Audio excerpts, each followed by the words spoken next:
Right, so for those who don't know who you are, can you just introduce yourself to everyone? So my name's Emily CAPELL, and I have a band, and we play all over London, all over the UK, all over the world, and we've got an album coming out called Combat FROCK, coming out on the 5th of October, and I'm very excited to get it out there so everybody can have a listen, really. So obviously you've just released your album. Oh, you have a visitor. What have you learnt in your time you've been a singer and releasing your current album? What have I learned? Yeah. Loads of things. Since being a singer, but I was 5 when I started to sing, so I've learnt bloody loads. I've learnt how to do maths, I've learnt how to read, I've learnt how to write. I've learnt loads. I've learnt stagecraft, I guess, how to be on stage, how to interact with the audience, how to write songs that are important, how to enjoy it, how to not to worry about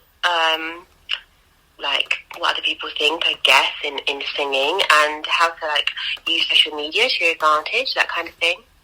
How to not let it get on top of you, just to enjoy it, just to take the positives. I've done that kind of stuff. Speaking of your current album Combat FROCK it's actually out today, actually. Out on the 5th of October. Oh, is it 5th of October? I do apologise. I keep thinking it is October, to be honest, so yeah. I do apologise. It's because Bake Off's on. Yeah. Strictly's coming. You feel like it's closer to Christmas than it is. Yeah, so I do apologise about that. No, but it's actually out next month. Month today, yeah. So if this was Celebrity Juice, Keith Lemon would simply say to you, what's the message? But it's not, so I'll simply ask, what's the reason behind the title?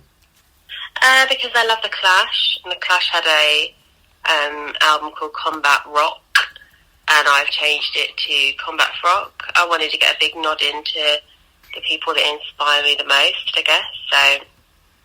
So I picked Combat FROCK, and that's basically the reason behind the title. It's really bloody hard to think of an album title. How people name children is completely beyond me, because it took me ages and ages and ages to figure out what to call it. So hard. Songs are easy because you either pick a bit of the song or you know what you're writing about, but a collective of songs, the whole 12 tracks to name all of them, is really, really hard. So I went with Combat FROCK, and people seem to really like it, so that's really great. So for everyone who's listening, what can they expect from your album? What can they expect? Some bloody great songs and 45 minutes of fucking classics. So aside from the current genres on your current album, would you consider, say, doing different genres of music in any future albums? Yeah, most definitely. That's what I'm most excited about. That's exactly what I'm most excited about, trying something different now. Listening to loads of Cuban music and stuff like that. Kirsty McCall, who is someone that I'm very inspired by, she put out a Cuban album, and I think it's fantastic. Late Style Council as well, that kind of stuff. Really listening to that at the moment, and I listen to a hell of a lot of rap. And so I'd like to do more stuff like that. I'm also songwriting at the moment with a band called Dread Zone, which is a lot of dub, and dub isn't something that dub and sampling, I guess, that's not something that I've ever done before, and so that's something that I'd be really interested in learning more about and trying to write to that kind of genre. That's something that I'm really excited, I'm really into. I honestly love every genre of music, so apart from prog rock, and techno, not too keen on that, but something I would be really interested in, most definitely. Now, a lot of people might not know what I'm going to say, but you've played at Glastonbury. I bet that was a moment and a half for you. Yeah, I would say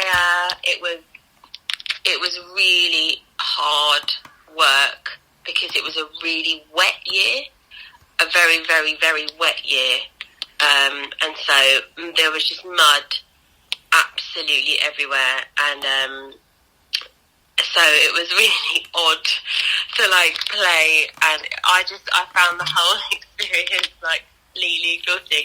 I think I came home and slept for a whole week because I was so tired, but it was insane. I was lucky enough to play the Joe Strummer stage at Strummerville which is like a dream come true. And then the following day, I played the left field stage with Billy Bragg playing a song next to me.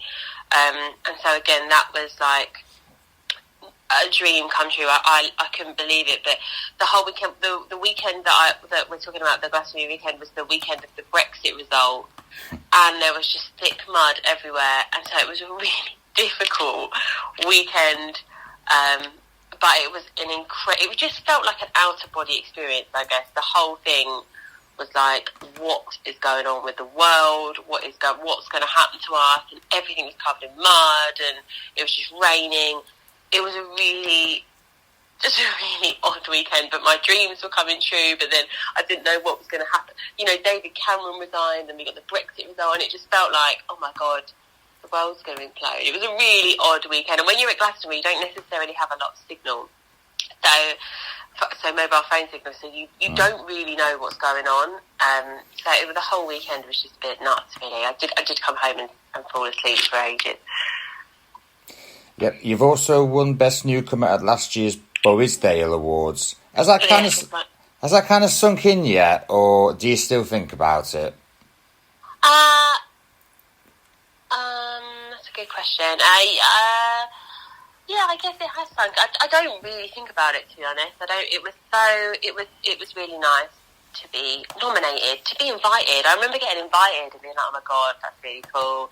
And then going and they said that Mel C, a Spice Girl, was nominated for an award as well.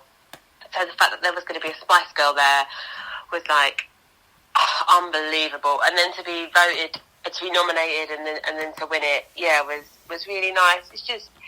It was really nice. It was a really lovely evening. Everybody was really supportive, and I was like eating dinner on the same table as Jules Holland, which was a bit nuts. But it was, I guess I don't really think about it enough. I don't really go into a room and say I've won an award, because I'm not a knob. So, and you also have celebrity fans that include Matt Horn from Gavin and Stacey, and obviously footballer Joey Barton. I bet you must. Yeah, I bet you must think around thinking, how the hell did I get all these celebrity fans? Sometimes, but I know Matt. I've worked with Matt on different things. I had a residency at Proud Gallery, and he had a DJ residency like after the band. So I just knew him as. I didn't really know him as. Well, I did know who he was, but because when you're working with someone, I mean, you see them like every other week, they don't become this big old celebrity. But yeah, the Joey Barton thing's a bit nuts still. That's a bit mental, but like, great. I couldn't be happier.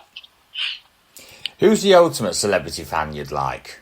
Oh, Beyonce, probably. Probably love a little bit of Beyonce. I think she's amazing. I think she's genuinely amazing. I think she's really, really cool. And but as well, just like really cool women. Like, I think Lauren Laverne's amazing. I think she does incredible things for women. I think Kathy Burke does really cool things for women. Last night I was on Katie Owen's radio show, and I think she's doing really great stuff for women. So it's like I love a big, strong, powerful woman to turn around and be like, yeah, that's great. I think it's really important for girls to have their say and do things. So yeah, anyone who's like that, I love. There's time yet, so you might very well get them.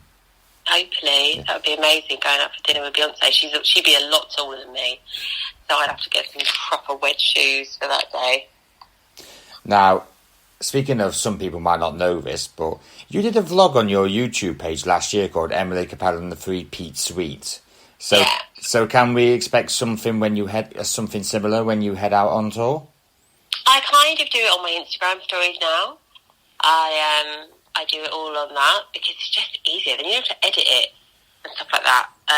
It's much easier. So I still kind of do. I really like it. I'm going to do some more covers. I play the banjo and the mandolin, and I've been thinking about some covers to play on that online because there's never enough banjo covers. So I'm going to do some more stuff like that. But yeah, I do it a lot on my Instagram stories. So I like last night, and I was at Cool Britannia Festival on Sunday, and I covered the whole thing on my Instagram. It's just easier because you don't have to edit it.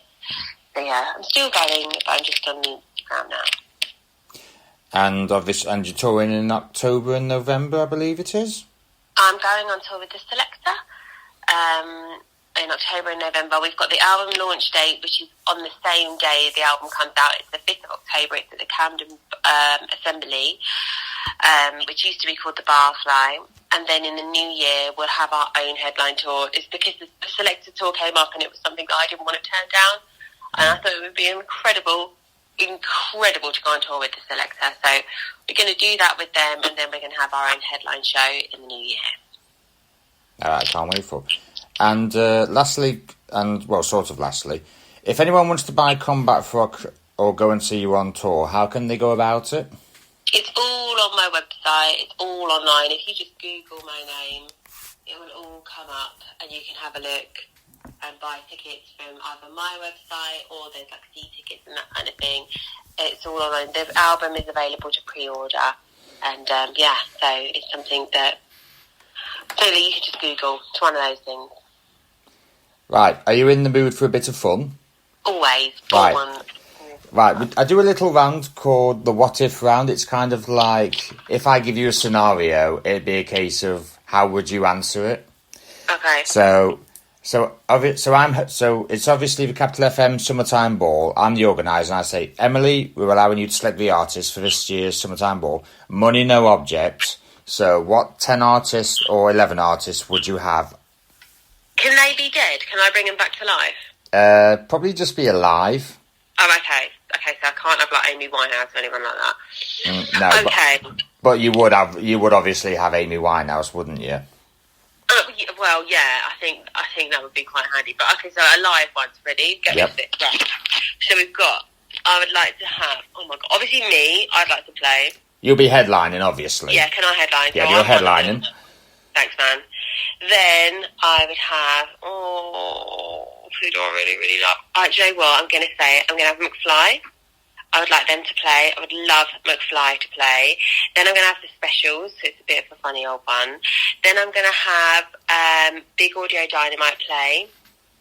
Then I'm going to have Dolly Parton. Then I'm going to have Beyonce. Then I'm going to have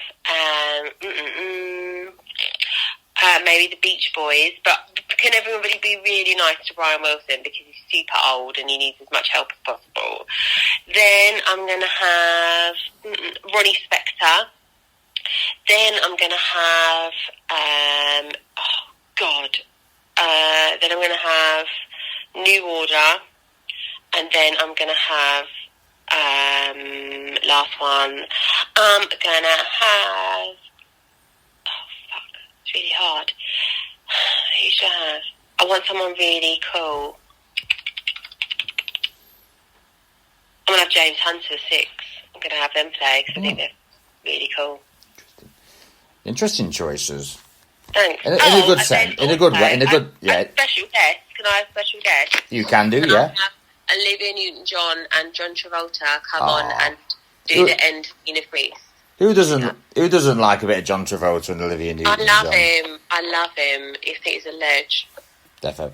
Just one last question and a bit of fun. So, obviously you're going out on tour. Yeah. But this is your headline tour.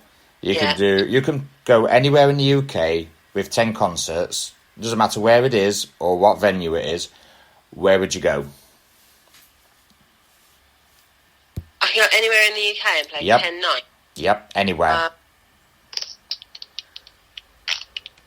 I'd just probably go, I don't know, so I'd probably just do it at home. Get everyone to pop round to my mum's. My mum would make a lovely lemon drizzle, and then my grandma would do a shepherd's pie, and then I'd invite everyone over, and then it would just be really nice in the back garden. I haven't got that big of a back garden, so I would probably have to do the 10 nights, and it would be really nice. That's what I'd do. Is that rubbish? Is that a rubbish answer? No, and not really. Probably the 10th night of the 9, I'll probably do the O2 in London. Well, the saying always goes: once you've made it when you've hit O2 Brixton, then you finally made it when you've played the O2. So technically, you finally made it. Yeah, exactly. But nothing is better than my grandma's shepherd's pie. Well, so, it's not. So if I could include that in it, that would be really great. Yeah, that's fair enough. Right, Emily, thank you very much for your time and thank you very much for the interview. Oh, thank you so much. Let me know when it's about and I'll put it all over the social media. Yep, I will. Right, thank you very much. Take care of yourself and enjoy the rest of your day. You too, my love. Bye. Thank you, bye.